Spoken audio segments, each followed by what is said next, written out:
We now place ourselves in the loving presence of God. In the name of the Father, the Son, of the Holy Spirit. Amen. Amen. The Lord be with you. And And with with your your spirit. Sally, ikaw na muna. Hindi ko marinig eh. Please. Tita Helen, please go ahead. Okay. Come, Holy Spirit, fill the hearts of thy faithful, and enkindle in them the fire of your divine love. Send forth thy Spirit, and they shall be created, and you shall renew the face of the earth. O God, who by the light of the Holy Spirit did instruct the hearts of thy faithful, grant us by the same Holy Spirit to release what is right and just, and always to rejoice in his consolation, through Christ our Lord. Amen. Amen. Amen. A proclamation from the Holy Gospel according to St. Luke. Glory to Glory you. to you, O Lord. O Lord. Someone in the crowd said to Jesus, "Teacher, tell my brother to share the inheritance with me." He replied to him, "Friend, who appointed me as your judge and arbitrator?" Then he said to the crowd, take care to guard against all greed, for though one may be rich, one's life does not consist of possessions." Then he told them a parable. There was a rich man whose land produced a bountiful harvest. He asked himself, "What shall I do? For I do not have space to store my harvest." And he said, "This is what I shall do. I shall tear down my barns and build larger ones. There I shall store all my grain and other goods. And I shall say to myself, now as for you, you have so many good things stored up for many years. Rest, eat, drink, and be merry." But God said to him, "You fool, this night your life will be demanded of you, and the things you have prepared, to whom will they belong? Thus will it be for the one who stores up treasures for himself, but is not rich in what matters to God."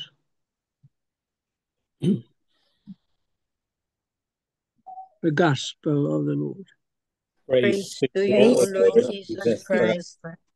Good afternoon, good evening, and good morning. The Lord be with you. Lord, Happy Good Sunday. evening po, Happy Father. Sunday, Father. Good Good evening. evening. We are on the 18th week of the ordinary time. So practically, we are almost half towards Christmas, but Christmas is still on December, and we will have the Advent on November. But today, the Lord is asking us if we are wise or not. Are you wise? Yes, we are wise. Why? We look for the riches of the kingdom of God. We store what are the treasures of the kingdom of God. So that at the end of our life, we will have that treasures. And so it will strengthen us. It will give us guidance. It will help us in our everyday life. You see, the rich man, he had a good harvest. He had everything, but he wanted only to build a bigger one to store all his riches so that he can eat, he can drink, he can be merry.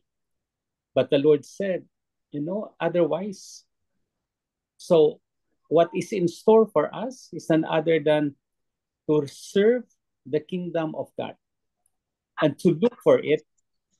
In the first reading of the day, the Lord said everything is vanity. You work hard, you work for this, others do not work, but they have also the same. But at least if we do our work well, if we do something, then that's the real wisdom of life. If we do things for the glory of God, if we do things for the good of all, that's the wisdom of God. And so it continues to allow us to examine daily our life and so proceed with a life that is consonant with the gospel because Christ is there, because the Lord is with us, and the Lord will accompany us. So much so that this wisdom is none other than the wisdom of life, and is the wisdom of Jesus Christ. So look for the riches of heaven. It is quite a parlance for us to look for the riches. But of course, the riches could be our wealth. And wealth are important also. But if we have wealth and connect it with the Lord, then that's the real wisdom. If we have riches, connect it with the Lord, and the Lord is above all, then that's the real wisdom. If we have the intellect, if we have the knowledge, connect it with the Lord, then that's the real wisdom. All the things that we do are in accordance with the wisdom of God. So much so that the Lord asked us to reach, to look for the wisdom of God so that we will be rich in the eyes of God. It's a beautiful because in our life, we might have everything. We might have all. But if it doesn't matter for the Lord, then it is not the wisdom of God. So the wisdom of God is very important for us today because our life is truly looking for Him. Our life is in accord with Him so that at the end of the time, we will not have only the wisdom, but we will have Jesus Christ, the real wisdom of our life. Kaya nga responsorial psalm today, it asks us, if you hear His voice, harden not your hearts. Yes, let us not harden our hearts because we heard the voice of God. Let us not harden our hearts because the love of God is there. Let us not harden our hearts because the mercy of God is there. Let us not harden our hearts because everything is given by the Lord. So if we hear today His voice, it asks us to make our hearts pleasing to Him. It asks us to make everything pleasing to the Lord our God. And so that's the real wisdom of life. Wisdom, therefore, is accepting the Lord. In accepting the Lord, we will have everything in our life in accordance with the gospel. Amen. Amen. Amen. Lord Jesus Christ, Lord Lord Jesus, Jesus Christ, thank you for teaching us thank you for teaching us to look for the wisdom, to look for to the look wisdom, for the wisdom, to look for the treasures to look to for look for the the treasure that are yours, that that that are are yours, and we will be rich and we we will will we be will rich be rich forever forever in forever your kingdom. in in your your kingdom. in kingdom. your kingdom. You ask us You You You ask ask us that if we heard your voice, that that if if we we if heard we your hear your voice, voice, then we will do everything according then then we we will do will we will do do everything everything accordingly according and according to the love you have. and and according to the according love to you the have. love you have. You have many lessons, O Lord, You have You many have blessings, many Lord, lessons, O but Lord, tonight to teach us but but tonight to tonight teach you teach us that real wisdom, the the the real real real wisdom, wisdom, looking for the treasure, looking looking for for looking the the for the treasure, treasure, and the treasure is you, and the and the and the treasure treasure treasure is the is is you, wisdom you, of God. the the wisdom wisdom of Son God. of of God. God. At times, O Lord, At At times, So, times O Lord, we Lord, look for treasures, we we look look for we look treasure, for human treasures, treasures, human, human treasures, but we take them as our own. but but we we that take take we them as take our them own. as our own. We ask for forgiveness We we ask We ask ask for for for forgiveness forgiveness forgiveness so that your mercy and love so so that so your that that your mercy and mercy mercy love and and love love would enrich us would would enrich would us enrich reach us us for the kingdom, for for the the for the kingdom kingdom for kingdom your glory, of your of your glory glory glory, in accord with the wisdom you have. and in accord with the accordance but with with the the wisdom. wisdom of God. Amen. Amen. Amen. Hail Mary, full of grace, the Lord is with you. Blessed are you among women, and blessed is the fruit of thy womb, Jesus. Holy Holy Mary, Mary, Mary, Mother Mother of of God, God, pray pray for for us us sinners sinners, now and now at the and hour at of the our hour death. of our death. Amen. Angel of God, My My guardian guardian dear, dear, to whom God's God God's love love, commits me commits here. ever Ever this this day day beside be us, at my side, guide and guide, light and guard, to rule and guide. Amen. Amen. Saint Hannibal, Pray Pray, for us. Saint Anthony, pray, Pray for us. Saint Joseph, pray, Pray for us. and O Lord, on Holy your apostles, into your into your church. the church. Lord be with you. and with and your and with your your spirit. The spirit. Almighty God bless us, the Father, the Son, and Father, the the Holy Son, and Spirit. the Holy Amen. Spirit. Amen. Amen. Amen. Good afternoon, good evening, and good Thank you, morning. Father, Father. thank you very So do much. not Thank say you. your own reflections on the Word of God or something that you would like to share. So many things to share.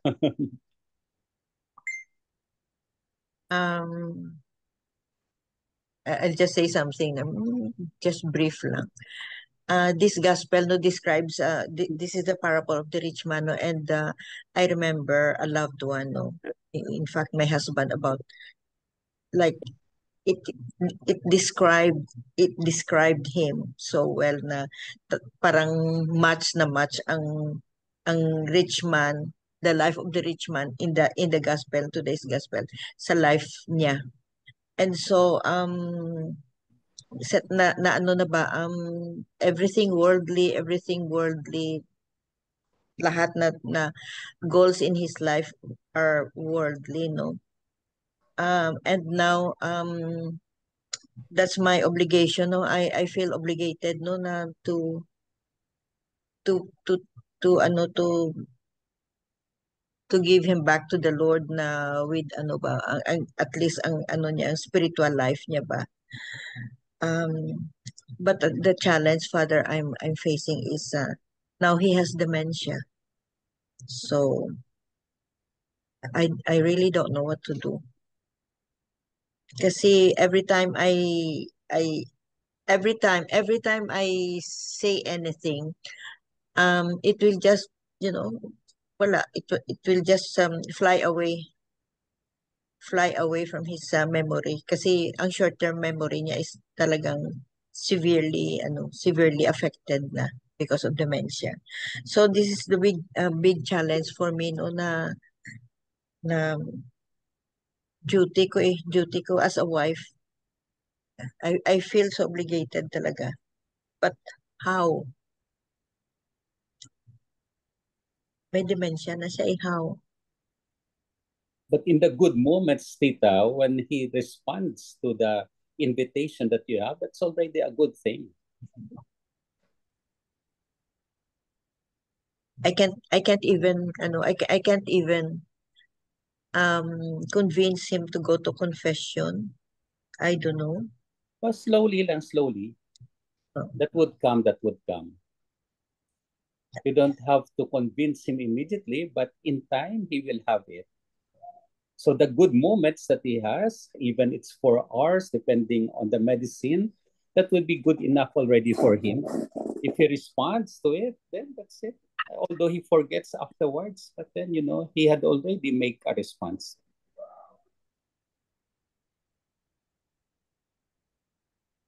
So your constant presence is necessary. That's what I feel. Yeah. Mm-hmm. Yes. Yeah, that's what I have decided. Mm-hmm. Yeah, you go with him. You go with him. That would be your gift to him, as well as your gift to the Lord. We will pray for that. We will pray. Please help me. Yes. I need prayers talaga. Yes, Patito. Yeah. So we will pray for you, di ba? We are all praying for each other. But of course, for this special moment, we will pray for them.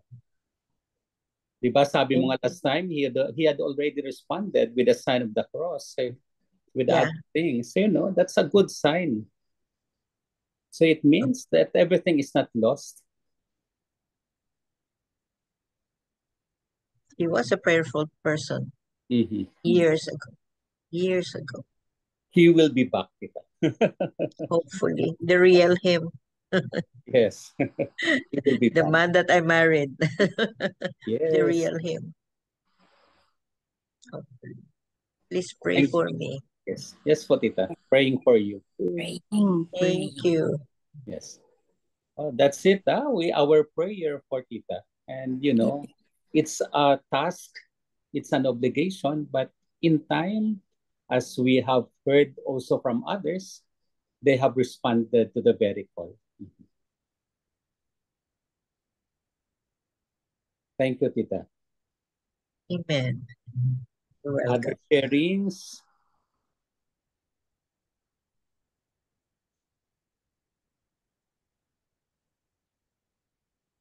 But the somewhat the analogy with the rich man that Jesus had proclaimed is more or less the same thing as what happened to her husband. But in time, as long as we live, kahit may sickness tayo, the Lord will give us the grace. Amen. Yes. Amen. Tita Vic, you have your sharing? Teka muna. Good evening to all and to you, Father. Good evening. Anong gospel ngayon, Father? Hindi ako nakaabot. It's about Saint Luke. Saint Luke chapter 12, verse 13 to 21.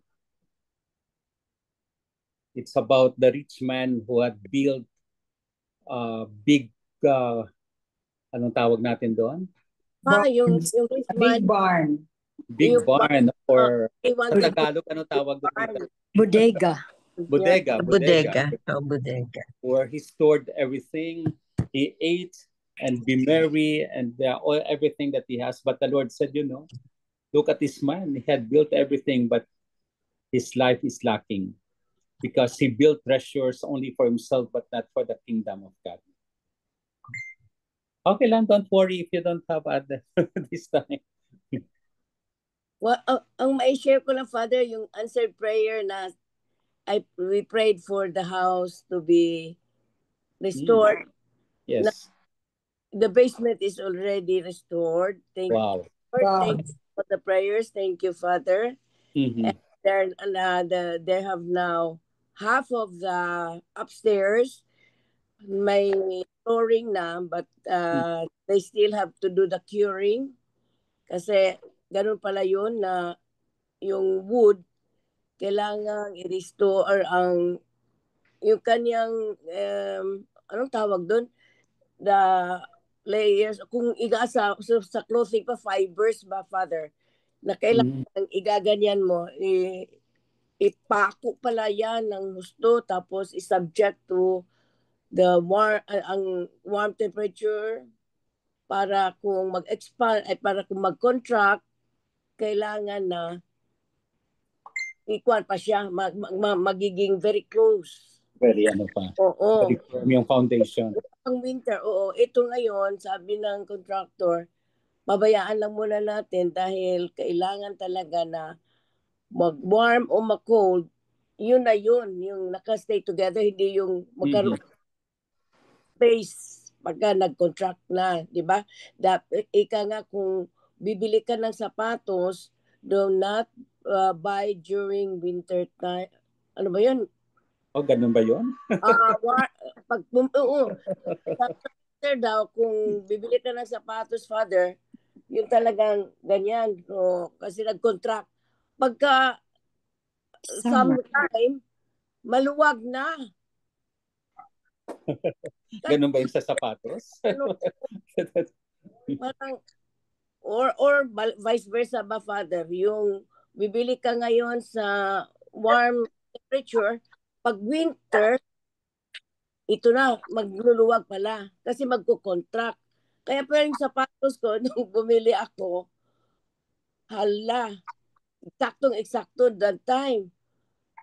Pagka winter time, I have to wear yung makapal na dalawang socks. Kasi hindi na magkasya. Sabi ko, bakit ganito? Ay, yung pala yun. Kaya itong ginawa nila ngayon sa kahoy, sininsin, ginaganyan pa ng pako. Tapos they leave it as such. Tapos saka na lang daw, i-ano pa muna, i-dry up, anuhan pa na electric fan.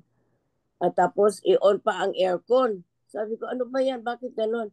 To dry up and to make it very, very close para ganun. Kaya hanggang ngayon nakanganga pa. Pero it will be restored soon. Thank you very much for the answered prayer. Welcome. From a frozen house to now it's beginning to be restored to its original and a better one pa kasi ginawang mas maganda ang ilaw, nilagyan pa ng insulation Tapos maganda na ang flooring kasi noon bako-bako pa. Ngayon, binatang. Galing. Wow. Thank you very much. Prayers answered. Yes. And another thing, nagkasakit ako, Father. For a time, I was absent. Ang aking boses ngayon, nag-restore na ng konti. Itong aking mata, I showed our colleagues na talaga ganun, no? That time, the other day, ngayon May edema. Puffy eyelids. Pray ninyo ako, tita. Sige, Yes. i-pray ako kasi hindi ko alam kung ano itong nangyari sa akin. Ipinakain ba ako ng fruit na galing sa highland ng Peru ba, Father? Tapos, I'll show you na. Nag-allergy ako, Father, that night. Kumain, gano'n. Pagka uwi ko sa bahay, tumulo na tubig. Tapos, hindi ako nakatulog the whole night. Tapos, ito na. Meron na akong sore throat. Tapos, nagkasakit. Allergic reaction. Dito, yung aking sa ilong, pahid ng pahid, tubig. Nagkaroon na parang cold symptoms. Ala, sabi ko, pray. Nag-pray ako, Father, please do me a miracle, Lord. I need a miracle. Lord Jesus, you are the healer of all healers. Please show me the way kung saan ako, kung sino. Muntik na ako pumunta sa emergency room. Tapos sabi ko, hala, baka mamaya magkaroon ako ng shortness of breath, baka makat off my breathing ba. Sa awa ng Diyos, sabi ni Tita Pipin, only Jesus Christ will heal us. Yes. Yun. Yeah. Now we're back in the prayer. Thank you, Tita. Praise the Thank Lord. you. Prayers answered ka palagi. Yeah. Sabi ko, sasakyan ako babawi kay Father. Pagdating ko na ng Father. No problem. No problem. Yes, thank you so much. Any other sharing? So important, we go for the treasures that lasts. And with the Lord Jesus Christ, who is our treasure, the real treasure of our life, was been given to us in order for us to follow Him. Amen. Amen. The Lord be with you. And with you. The Almighty God bless us, the Father, the Son, the Spirit. Amen. Thank you so much. Thank you, Father. Thank you very much, Father. Bye-bye. Yeah. Bye. Bye-bye, everybody. Thank 3 pointers for today's gospel. Number 1, what material possessions can hinder our spiritual growth? If we are not discerning in the way we use our possessions, they will control our lives. Number 2, are your possessions of family, friends, hobbies preventing you from growing in your relationship with the Lord? Do you value them more than God? Number 3, how would you describe your present relationship with the Lord? Is it intimate, deep, lukewarm, or cold?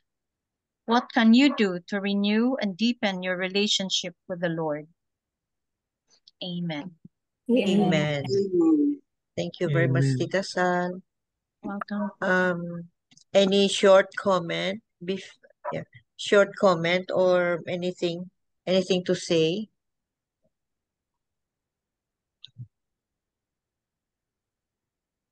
Tito Mans or whoever.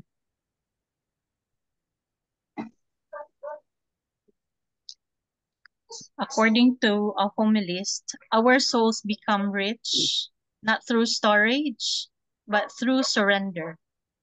But not by accumulation, but by adoration and generosity. Amen. Amen. Yeah, it's true.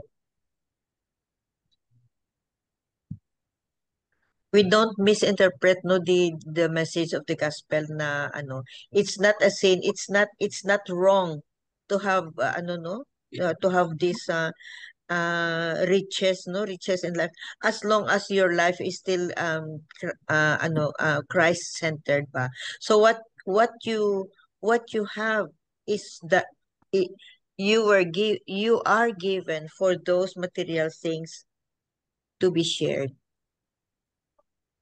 Either material things or your talent or your skill, your skills, your time, and the ability to pray.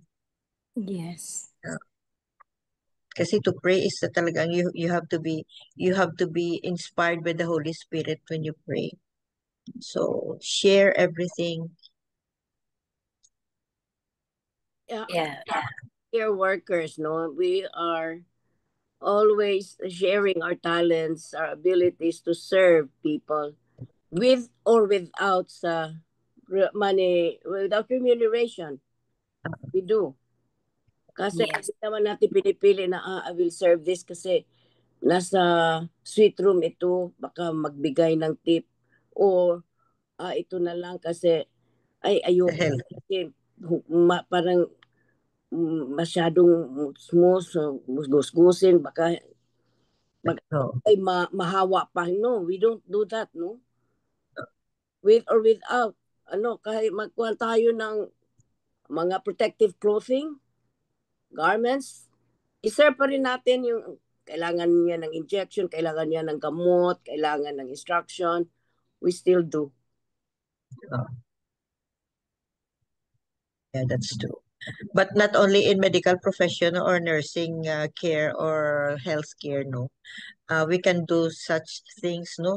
At the same time serving, but whatever we do, whatever our vocations are, we can always, especially our time, just like Tito Wani, time niya, and Yeah. Tita Helen, Yeah. time, Yeah. Yeah.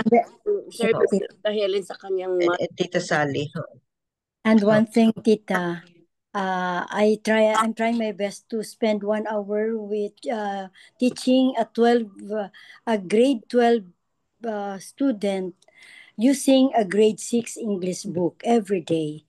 And I'm happy that this boy is always willing to come here and say, Lola, I'm here na, bringing the book.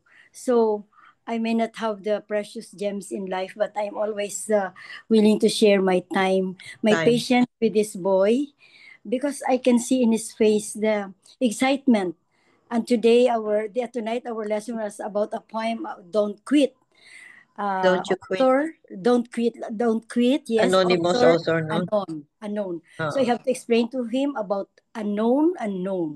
Oh, I really like his attitude, because I could see the sparkle in his eyes, because this is the time, according to him, that he was able to understand word by word. I said, sige, syllabicate mo muna. If you don't know how to syllabicate, you don't know how to read. So I can say one word, 4 syllables, ganyan. So I'm praying that we will continue always, and he could also learn from that daily doing exercise that we are both sharing every afternoon after his classes. He's a working student. He feeds our dogs and the chicken, and also the pansabong ng brother-in-law ko. I told him, just sacrifice, because you are a working student, and he is the great grandson of the sister of my late father. Apo sa tuhod, kapatid ng tatay ko. So, layo din apo sa tuhod na. Apo sa tuhod mo pa rin. Yes. Apo sa tuhod ni tatay. So, lola nyo na ako, lola. Lola. So, he is willing to read always, kaluoy man, because he is the result of the mass promotion of our educational system. Okay. Mass No wonder promotion. na grade 12 siya, and then ang book is grade 6 level. Yes, tita. The old books of my apo. I don't have to tutor my apo, because thanks God they could read, they could understand na, because I've been doing that before. Only to this boy, grade 12 already. From Iloilo, tita, from Uton. Thank so you you. have your time. You have your time share. I need to find time talaga. I have to call him talaga. Thank you, Tita Thank- Helen. Yes, Tita. Who else has a sharing? Brief, ano lang? Brief lang. Maganda ang gospel. The lesson of today's gospel, well, as usual, no? Napakaganda. What a reminder for us, no? Na, we can be both worldly and spiritual sometimes. Sometimes worldly, sometimes spiritual. But we will try our best, no? Na we will remain spiritual. We will remain giving or depositing in our spiritual bank. Yun. Mga good deeds natin, mga time shared, material things shared, prayers, yun. Thank you for Forgiving others. thank you for the gift, MJ. You're welcome. Yeah, so Gift any from other short you're welcome. Any other short comment? May kay Father Tito Cabel. And then we will before the closing prayer. Ang kay Father Tito. Father Tito emphasized that what is our true treasure that we have? That man is created to praise, reverence, and serve the Lord, to save his soul. That our aim really in this world is to attain union with him, union with God in heaven. And that should be our goal in life. The good things that we do, the kindness that we do in this life, the things that we share with the least, these are the treasures that we have. And our relationship with material things is we should detach ourselves from material things if they will block our union with God. So we should be indifferent to material things. And our desire and choice is really to attain salvation.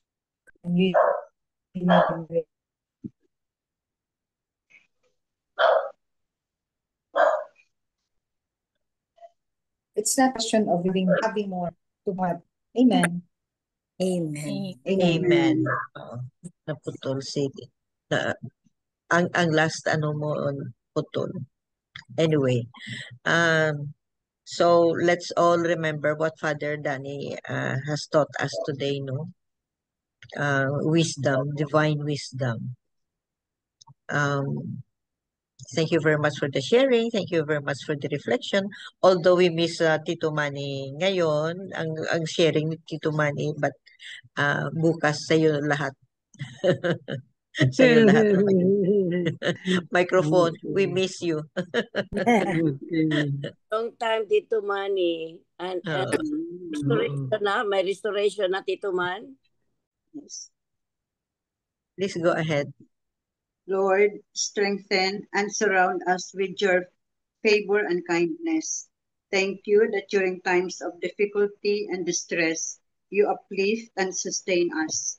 Thank you for being our life and salvation. In Jesus' name, amen. Amen. Amen. And all together, please, glory be to the Glory Father, be to the the Father, Son, and to and the Holy and to Spirit, the Holy Spirit, as it was in the as it was in the beginning, beginning, is now, is and now, and ever ever shall be, be, world world without without end. end. Amen. Amen. In the name of the Father, the Son, and the Holy Spirit. And the Holy Amen. Spirit. Thank you all. Thank you very Thank you. much. Love you Love guys. you all. Bye. Love you guys.